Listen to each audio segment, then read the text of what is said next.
Mana shu eski shahar deb aytiladi. Qadimiy shahardan tarixiy obidaga ega.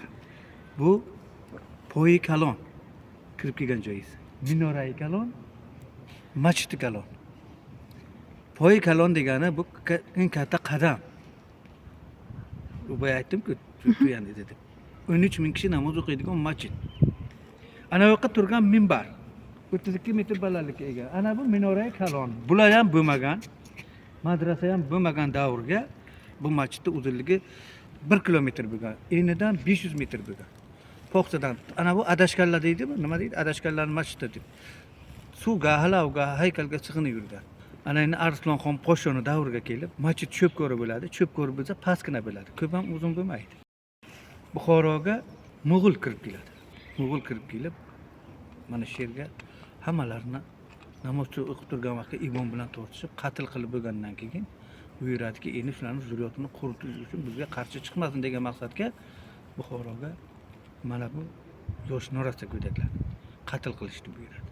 Masjid Buxoroga masjid shahidlar qabri 13-asrda shahid Xudoning yo'liga shahid bo'lganlar. Murshahid norasalar qabri 14-asrga.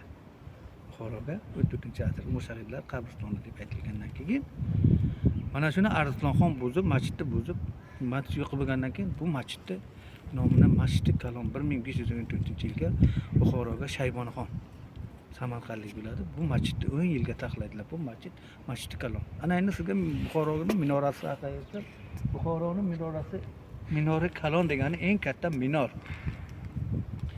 Buni o'sha vaqtga har qirlarga azon aytib yurganlardan keyin Arslonxon Poshsho Qaraxoniylarning avlodidan bo'ladi. Mana shuni davrga kelib, vazir bilan maslahat qilgan holda esdalik qoladigan masjid minor kerak. Mana shu minorni kim quradi degandan keyin aytiladi, bu minorda Usto Baqo degan odam bor. Mana shu Usto Baqo sizga shu masjidni minorni masjidni oldidan qurib beradi. Degandan keyin olib keladilarki, siz ustoni olib kelgan vaqtlarga podsho aytadiki, necha yil ketadigan imorat qurib bilasan desa aytadiki, kerak bo'lsa sizga 1000 yil ketadigan imoratni men qurib beraman deydi.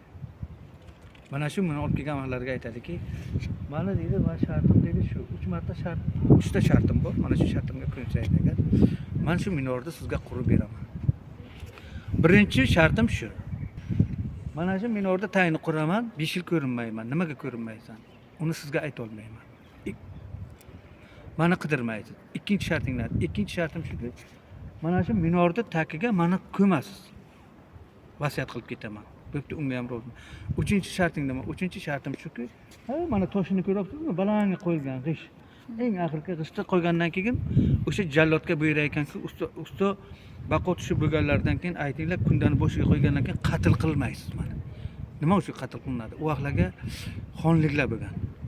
Shu imoratni borib boshqa joyga qilmasan degan maqsadga qo'ydi. Xo'sh, mana bu imorat undan uchovini ham aytgandan keyin uchovidan ham ozod bo'lgan bo'lsa, tushib bo'lgandan keyin mana 6 yil 8 joyga imorat tugagandan keyin tagidan 6 ta tomir qo'yadi. Tomir degani ana daraxt tomirlari bor. Lekin bu tomirlar boshqacha bo'ladi. 10 metr chuqurdan 10 metr uzunlikka enidan 2,5 metr tosh tashab chiqadi. Ana bunday qilib tashab bo'lib, ko'mib bo'lgandan keyin tuyani juni qamish tuyani jinidan ko'mib bo'lgandan keyin bittasiga tomirga o'zi yiqilib egilib turib ko'ryapsizmi? O'sha o'zi yiqilsa, to'g'ri Usto Baqoning qabrlariga boradi. Bo'ldi imorat tugab bo'ldi degandan keyin aytadilarki, mana 5-6 ta tomir qo'ydim. 5 ta bo'lgan ko'mdim, bittasiga o'zimning qabrim uchun qo'ydim, ko'mmadim dedi. O'sha uchun egiladi, mana imorat egilgan bo'lgan. 104 ta zina. 3 ta nima vazifa qilyapti bu? Nima vazifaga qurding degandan keyin podshoga aytadi, 3 ta vazifa bilan qurdim buni. Birinchi vazifasi Buxoroga bitta minor, ana shu katta minor 47,5 metr balandlik. Birinchisi azon aytish uchun qurdim deydi. Ana shu yerdan ertalab azon aytsa, u vaqtlarga zavod bo'lmagan, fabrika bo'lmagan, mashin bo'lmagan. Biz Buxoro eshitgan. Ana 12-asrga kelib Buxoroga Qubatul Islom bo'ldi degandan keyin mana shu minorni qurganligi uchun u vaqtlarga endi biz Buxoro Qubatul Islom bo'ldi degandan keyin bu yoqqa haj, Arabiston, Eron, Pokiston, Turkiya, bu yoqqa Farg'ona, Andijon, Qo'qon, Toshkent ketadigan sayyohlar o'tib ketadigan vaqtga birinchisi azon uchun, ikkinchisi sayyoh minorasi deb aytilgan. Ve ana o'rtasiga mash'al yo'qladi, mash'al.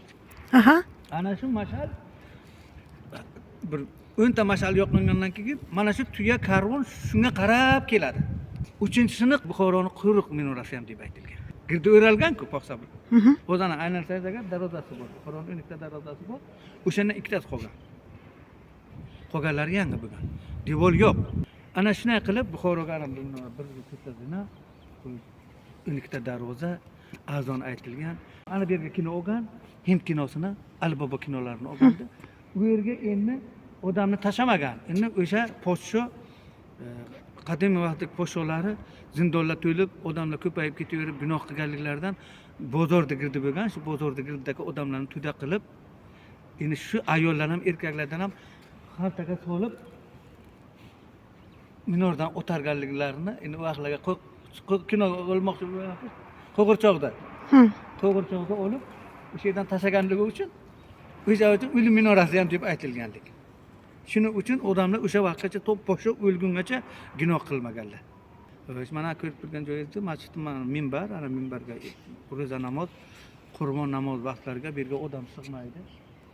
Imom o'tiradi, boshiga imom o'tiradi. Imomdan keyingi mana qabrning ustiga odamlar imomning davshini eshitmagandan keyin azon aytuvchi noibi imom ana bu qabrning ustidan chiqib odamlarga Allohu akbar desa Allohu akbar deydi. Eho berish uchun moslashtirilgan. Bu gumbazning minbariga imom o'tiradi. Imom o'tirgandan keyin anani qarang. Hozir ana qo'ygan gumbazchalar, bu eng katta gumbaz 32 metr balandlik. Ana bu gumbazchalar, ana qarang. Ustum. Mana bu ustumlar, ana gumbazchalar 288 ta gumbazchasi bor. Bular nima? O'sha mikrofon vazifasini bajargan. 6 ta darvozasi bo'lgan masjid. 6 ta darvozasi bor. Ana shu kecha kunda. Ana bu eho beradigan joy. Allohu akbar. Allohu akbar. Ana bu eho beradi. Mana bu yerga oyatul kurslar yozilgan.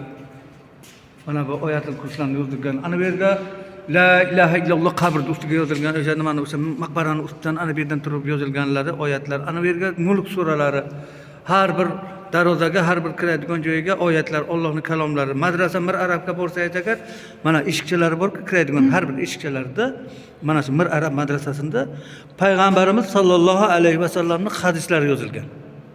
Har bir eshikka 14 ta Qur'onga sura bo'lsa, 14 ta hujraning ustiga payg'ambarimizning hadislari yozilgan. Mana masjid balandlariga kirsangiz agar, maqbaraning balandidan turib darvozadan kirib keladigan joylarga, masalan, mana bu yerga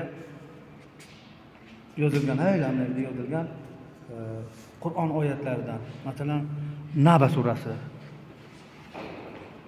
Mana bu binoning yozilgan pastidan agar ko'rsangiz agar, u yerga Havorang hoshiyalimi? Ha, ana bu yerga Taborak mulk surasi yozilgan.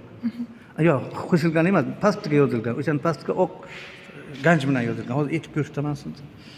Mana bu yerga oyatul kurs yerlarga yozilgan. Mana bu yerga minbarga chiqib, imom chiqib balanga o'tiradi. Mana shu yerga o'qib, mana shu yerga o'tirib, minbarga xutba o'qiydi. Ro'za namozga xutba o'qiydi. Faqat ro'za namoz, Qur'on namoz kunlarida.